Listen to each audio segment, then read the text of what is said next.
السلام علیکم ورحمۃ اللہ وبرکاتہ۔ خلاصۃ القرآن کی 16ویں ویڈیو میں آپ کا خیر مقدم ہے۔ آج ہم آپ کے سامنے 16ویں پارے کا خلاصہ بیان کر رہے ہیں۔ بسم اللہ الرحمن الرحیم۔ قال ألم أقل لك إنك لن تستطيع معي صبرا قال إن سألتك عن شيء بعدها فلا تصاحبني قد بلغت من لدني عذرا۔ حضرت موسیٰ اور حضرت خضر علیہ السلام ایک کشتی پر سوار ہوئے تو حضرت خضر نے کشتی کا ایک تختہ توڑ دیا، جس پر حضرت موسیٰ نے اعتراض کیا کہ کیا آپ اس طرح سب کو ڈبونا چاہتے ہیں؟ یہ تو بڑی ناشکری کی بات ہے کہ احسان کے بدلے نقصان پہنچایا جائے۔ حضرت خضر نے کہا کہ میں نے تو پہلے ہی کہا تھا کہ تم میرے ساتھ نہیں رہ سکو گے۔ حضرت موسیٰ کو فوراً تنبہ ہوا اور انہوں نے معذرت کر لی۔ ساحل سمندر پر اتر کر حضرت خضر نے ایک بچے کو قتل کر دیا۔ اس پر حضرت موسیٰ بھڑک گئے کہ کسی معصوم کا ناحق قتل تو بہت بڑا گناہ ہے۔ حضرت خضر نے انہیں پھر سے پرانی بات یاد دلائی۔ حضرت موسیٰ خاموش ہو گئے۔ چلتے چلتے بھوک لگی تو بستی والوں سے ضیافت کی درخواست کی، جسے انہوں نے رد کر دیا۔ اتنے میں حضرت خضر نے ایک گرتی ہوئی دیوار کو سہارا دے کر سیدھا کر دیا۔ حضرت موسیٰ نے پھر اعتراض کیا کہ آپ اس کے بدلے میں کچھ اجرت یا کھانا وغیرہ لے سکتے تھے۔ حضرت خضر نے کہا کہ بس اب ہمارا ساتھ نہیں ہو سکتا، ہمارے کاموں کی راہیں الگ الگ ہیں۔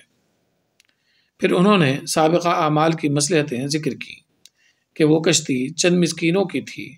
بادشاہ بے عیب اور سالم کشتیوں کو غصب کر لیتا تھا، اس لیے میں نے اسے عیب دار کر دیا۔ وہ لڑکا جسے قتل کیا تھا نیک اور صالح والدین کا تھا، بڑا ہو کر کفر کرتا اور اپنے والدین کے لیے آزمائش کا سبب بنتا۔ رہی بات اس دیوار کی تو وہ یتیم بچوں کی تھی، جس کے نیچے ایک خزانہ گڑا ہوا تھا۔ ان کے والد نیک اور صالح تھے، اس لیے اس خزانے کا تحفظ ضروری تھا۔ اگر وہ دیوار گر جاتی تو لوگوں کو اس خزانے کا علم ہو جاتا۔ اب بچے بڑے ہو کر اسے خود حاصل کر لیں گے۔ رکو نمبر 11۔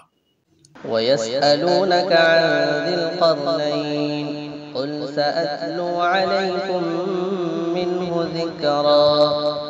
اس رکوع میں نہایت عظیم بادشاہ سکندر ذو القرنین کا ذکر ہے۔ واضح رہے کہ یہ وہ سکندر نہیں جس کو انگریزی میں الیگزینڈر دا گریٹ کہا جاتا ہے۔ بعض لوگوں کو یہاں پر مغالطہ ہوا ہے۔ اس کے مشرق اور مغرب کی جانب سفر اور اس کی اصلاحات کو یہاں پر بیان کیا گیا ہے۔ نیز ایک قوم نے ان سے یاجوج ماجوج کے فساد اور لوٹ پاٹ کی شکایت کی تو انہوں نے پہاڑ کے دو حصوں کے درمیان لوہے اور تانبے کی دیوار قائم کر دی۔ اسی دیوار کو سد سکندری کہا جاتا ہے۔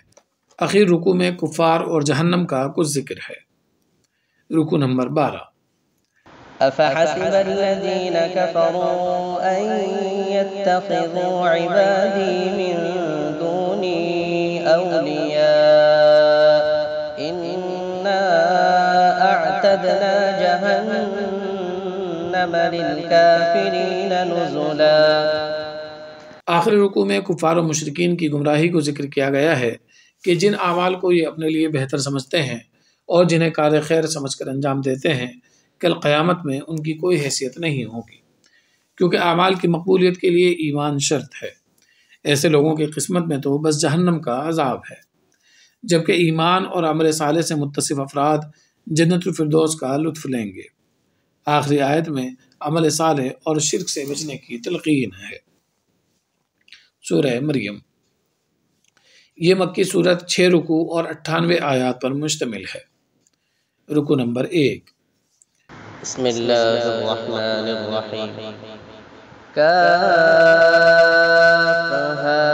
یا عین صاد ذکر رحمت ربک عبدہ زکریا۔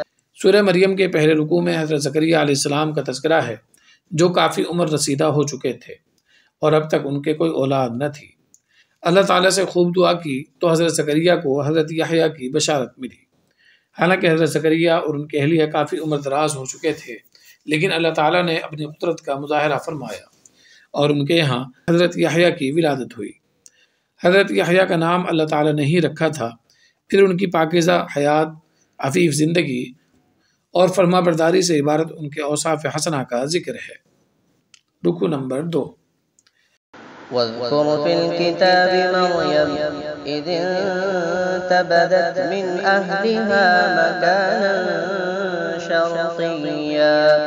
اس رکوع میں حضرت مریم کا ذکر ہے جو حضرت زکریا کی خانقاہ میں عبادت کرتی تھیں اور وہیں پر راہبانہ زندگی بسر کر رہی تھیں کہ اللہ تعالیٰ نے ایک دن حضرت جبریل امین سے کہلا بھیجا کہ آپ کے یہاں اللہ کے حکم سے ایک لڑکے کی ولادت ہونے والی ہے۔ چنانچہ حضرت مریم حاملہ ہو گئیں اور آبادی سے دور جا کر ان کے یہاں حضرت عیسیٰ علیہ السلام کی ولادت ہوئی۔ جب وہ چھوٹا سا بچہ اپنی گود میں لے کر آئیں تو لوگوں نے ان کے بارے میں طرح طرح کی باتیں بنائیں۔ اللہ تعالیٰ کی ہدایت کے مطابق حضرت مریم نے جواب کے لیے نومولود حضرت عیسیٰ کی جانب اشارہ کر دیا۔ چنانچہ حضرت عیسیٰ نے اسی حالت میں حضرت مریم پر لگنے والی تہمتوں کو رد کر دیا اور مستقبل میں اپنے نبی ہونے اور انجیل اتارے جانے کا ذکر کیا۔ نیز اللہ کی طرف سے نماز و زکوٰۃ کی ادائیگی اور والدہ کے ساتھ حسن سلوک کا بھی حکم فرمایا۔ اس کے بعد نصارہ کے باہمی اختلافات اور قیامت کے دن ہونے والی ان کی حسرت کا ذکر ہے۔ رکو نمبر 3۔ واذكر في الكتاب إبراهيم إنه كان صديقا نبيا۔ اس رکوع میں حضرت ابراہیم علیہ السلام اور ان کی دعوت کا ذکر ہے کہ انہوں نے اپنے والد آزر کے سامنے توحید کی دعوت کو بہت حکمت، مصلحت اور نرم لہجے میں رکھا۔ جواب میں آزر کی جانب سے سخت کلامی ہوئی، اس کے باوجود حضرت ابراہیم علیہ السلام بہت ہی ادب کے ساتھ گفتگو فرماتے رہے۔ اس سے دعوت و تبلیغ کا بنیادی اصول معلوم ہوتا ہے۔ رکو نمبر 4۔ واذكر في الكتاب موسى إنه كان مخلصا وكان رسولا نبيا۔ اس رکوع میں بہت سے انبیاء کرام کا اجمالی ذکر ہے، مثلاً حضرت موسیٰ، حضرت ہارون، حضرت ادریس اور حضرت نوح علیہ السلام وغیرہ۔ سب کی صداقت اور رسالت کے تذکرے سے مقصود ان کے متحدہ مشن یعنی توحید کی جانب اشارہ کرنا ہے۔ ان کی ایک خاص صفت ذکر کی گئی ہے کہ جب ان کے سامنے اللہ کی آیات کی تلاوت کی جاتی ہے تو وہ روتے ہوئے سجدے میں گر پڑتے ہیں۔ پھر گناہوں سے توبہ اور عمل صالح کے نتیجے میں جنت کی بشارت دی گئی ہے۔ رکو نمبر 5۔ وَيَقُولُ الْإِنسَانُ أَإِذَا مَا مِتُّ لَسَوْفَ أُخْرَجُ حَيًّا۔ کفار کی جانب سے مرنے کے بعد والی زندگی پر بڑا اعتراض ہوتا تھا۔ اس رکوع میں اسی کا جواب دیا گیا ہے کہ جو ذات پہلی مرتبہ میں پیدا کر سکتی ہے اس کے لیے دوبارہ پیدا کرنا کیا مشکل ہے۔ پھر قیامت کی منظر کشی کی گئی ہے کہ شیطان اور اس کے متبعین سب کے سب جہنم میں جائیں گے، جبکہ متقی اور پرہیزگار لوگوں کو اس سے نجات ملے گی۔ پھر کفار کے اپنے مال و دولت اور متبعین کی جماعت پر فخر و کبر کا ذکر ہے، حالانکہ گزشتہ ہلاکت زدہ اقوام ان سے کہیں زیادہ طاقتور اور مالدار رہ چکی ہیں۔ یہ بھی بتایا گیا ہے کہ نیکیاں ہوں یا گناہوں کی باتیں سب کا ریکارڈ اللہ کے پاس محفوظ ہے، جس کے مطابق انسان کا حشر ہونا ہے۔ رکو نمبر 6۔ أَلَمْ تَرَ أَنَّا أَرْسَلْنَا الشَّيَاطِينَ عَلَى الْكَافِرِينَ تَؤُزُّهُمْ أَزًّا۔ سورہ مریم کے آخری رکوع میں بیان کیا گیا ہے کہ شیطان کفار کو برائی پر اکساتا رہتا ہے۔ اس کے بعد قیامت میں متقین اور مجرمین کے انجام کا ذکر ہے۔ نیز حضرت عیسیٰ علیہ السلام کو اللہ کا بیٹا قرار دینے والے نصارہ کے گناہ کی ہولناکی اور ان کے انجام کو بیان کیا گیا ہے۔ سورت کا اختتام اس مضمون پر ہوتا ہے کہ نہایت مالدار اور طاقتور گزشتہ اقوام اس طرح ہلاک ہو چکی ہیں کہ آج ان کی بھنک بھی انسانوں کو سنائی نہیں دیتی، لہذا اللہ کے عذاب سے ہمیشہ ڈرنا چاہیے۔ سورہ طٰہٰ۔ یہ مکی صورت 8 رکوع اور 135 آیات پر مشتمل ہے۔ حضرت عمر فاروق رضی اللہ عنہ اسی صورت کی چند آیات سن کر ایمان لائے تھے۔ رکوع نمبر 1۔ بسم اللہ الرحمن الرحیم۔ طٰہٰ ما انزلنا علیک القرآن لتشقى إلا تذکرة تذكرة لمن يخشى تنزيلا ممن خلق الأرض والسماوات العلا۔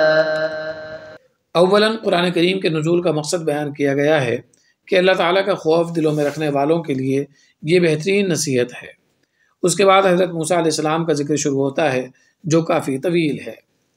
حضرت موسیٰ علیہ السلام کو نبوت دیے جانے کا واقعہ مذکور ہے کہ انہیں دوران سفر طور پر ایک روشنی نظر آئی۔ قریب گئے تو آواز آئی کہ میں تمہارا رب ہوں۔ پھر اللہ تعالیٰ سے گفتگو ہوئی اور انہیں 2 معجزے عصا اور ید بیضا دے کر فرعون کی جانب روانہ کیا گیا۔ رکو نمبر 2۔ قال رب اشرح لي صدري ويسر لي أمري واحلل عقدة من لساني يفقهوا قولي۔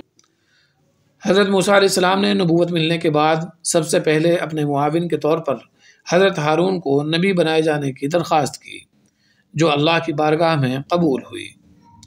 اس کے بعد حضرت موسیٰ کے بچپن کا تذکرہ ہے کہ کس طرح ان کی پرورش کا انتظام فرعون کے محل میں کرایا گیا۔ ان کی والدہ کے عزم و حوصلے اور جرأت کا بھی ذکر ہے۔ پھر حضرت موسیٰ اور حضرت ہارون دونوں کو دعوت و تبلیغ کا پہلا اصول بتایا گیا ہے کہ فرعون سے بات کرتے وقت لہجہ نرم رکھا جائے۔ دوسری بات کہ کسی سے گھبرانا نہیں ہے، اللہ تمہارے ساتھ ہے۔ چنانچہ دونوں فرعون کے دربار میں آئے اور توحید کی دعوت دی، جس پر فرعون کی جانب سے کچھ سوال و جواب ہوئے۔ رکو نمبر 3۔ منها خلقناكم وفيها نعيدكم ومنها نخرجكم تارة أخرى۔ حضرت موسیٰ پر فرعون نے الزام لگایا کہ ان کے معجزات اصلی نہیں بلکہ جادو کا اثر ہے۔ چنانچہ اس نے ملک کے بڑے بڑے جادوگروں کو جمع کر کے حضرت موسیٰ سے مقابلے کا اعلان کر دیا۔ میدان میں موسیٰ علیہ السلام کے ساتھ اللہ کی مدد رہی اور جادوگروں کو شکست فاش ہوئی۔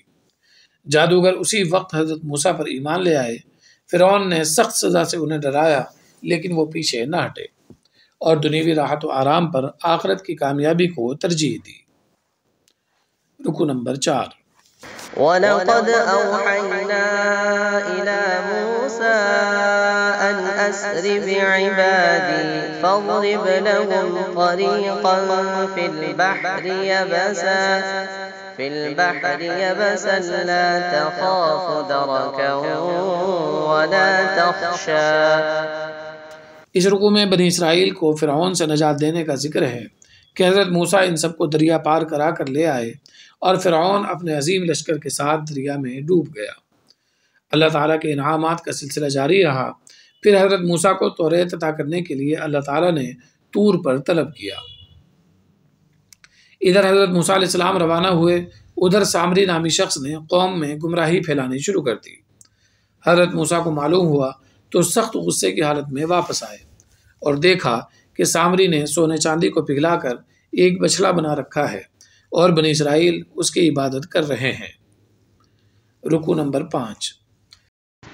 وَلَقَدْ قَالَ لَهُمْ هَارُونُ مِن قَبْلُ يَا قَوْمِ إِنَّمَا فُتِنْتُمْ بِهِ وَإِنَّ رَبَّكُمُ الرَّحْمَنُ فَاتَّبِعُونِي وَأَطِيعُوا أَمْرِي۔ حضرت موسیٰ نے حضرت ہارون سے باز پرس کی تو سارا ماجرا معلوم ہوا کہ بنی اسرائیل حضرت ہارون کے منع کرنے کے باوجود شرک میں مبتلا ہو گئے۔ حضرت موسیٰ نے بچڑے کو جلا کر بھسم کر دیا اور اس کے ذرات دریا میں بہا دیے۔ بعض روایات کے مطابق سامری کو بھی ایسی بیماری لاحق ہوئی کہ اسے کوئی چھوتا نہ تھا، نہ ہی اس کے قریب جاتا تھا۔ اخیر رکوع میں قیامت کی منظر کشی کی گئی ہے کہ اللہ تعالیٰ مجرمین کو اس حالت میں جمع کریں گے کہ ان کے جسم نیلے پڑ چکے ہوں گے اور وہ عذاب کی شدت کی وجہ سے دنیا کی زندگی کو بہت ہی کم شمار کریں گے۔ رکوع نمبر 6۔ وَيَسْأَلُونَكَ عَنِ الْجِبَالِ فَقُلْ يَنسِفُهَا رَبِّي نَسْفًا فَيَذَرُهَا قَاعًا صَفْصَفًا لَا تَرَىٰ فِيهَا عِوَجًا وَلَا أَمْتًا۔ اس رکوع میں قیامت کی ہولناکی کا ذکر ہے کہ اس دن پہاڑ دھول کی طرح اڑ جائیں گے، سب ایک میدان میں جمع ہو جائیں گے، اللہ کی مرضی کے بغیر کوئی سفارش نہ کر سکے گا۔ البتہ جو لوگ ایمان اور اعمال صالحات سے متصف ہوں گے انہیں کسی قسم کا کوئی خوف اور خدشہ نہ ہوگا۔ رکو نمبر 7۔ وَإِذْ قُلْنَا لِلْمَلَائِكَةِ اسْجُدُوا لِآدَمَ فَسَجَدُوا إِلَّا إِبْلِيسَ أَبَى فَقُلْنَا يَا آدَمُ إِنَّ هَذَا عَدُوٌّ لَكَ وَلِزَوْجِكَ فَلَا يُخْرِجَنَّكُمَا مِنَ الْجَنَّةِ فَتَشْقَىٰ۔ اس رکوع میں حضرت آدم اور ابلیس کے واقعے کو پھر دہرایا گیا ہے کہ کس طرح اس نے اللہ تعالیٰ کے حکم کی نافرمانی کی، کبر کا مظاہرہ کرتے ہوئے حضرت آدم کو سجدہ کرنے سے انکار کیا اور حضرت آدم و حوا کو بھی بہکا کر جنت سے نکلوا دیا۔ آخر میں ذکر ہے کہ جو شخص اللہ کی یاد سے غافل رہتا ہے اس کو کبھی سکون میسر نہیں آتا اور دنیاوی گمراہی آخرت میں بھی ناکامی کا سبب بنے گی۔ رکوع کی آخری آیت میں لوگوں کو دعوت غور و فکر دی گئی ہے کہ عقل سے کام لیتے ہوئے گزشتہ ہلاک شدہ اقوام کی بستیوں میں جا کر ان کے کھنڈرات سے عبرت حاصل کریں۔ رکوع نمبر 8۔ وَلَوْلَا كَلِمَةٌ سَبَقَتْ مِنْ رَبِّكَ لَكَانَ لِزَامًا وَأَجَلٌ مُّسَمًّى۔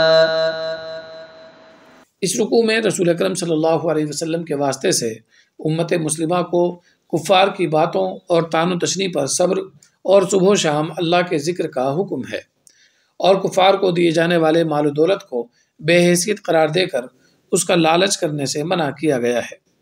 نیز اہل و عیال کو نماز کی تلقین کا حکم ہے۔ السلام علیکم ورحمۃ اللہ وبرکاتہ۔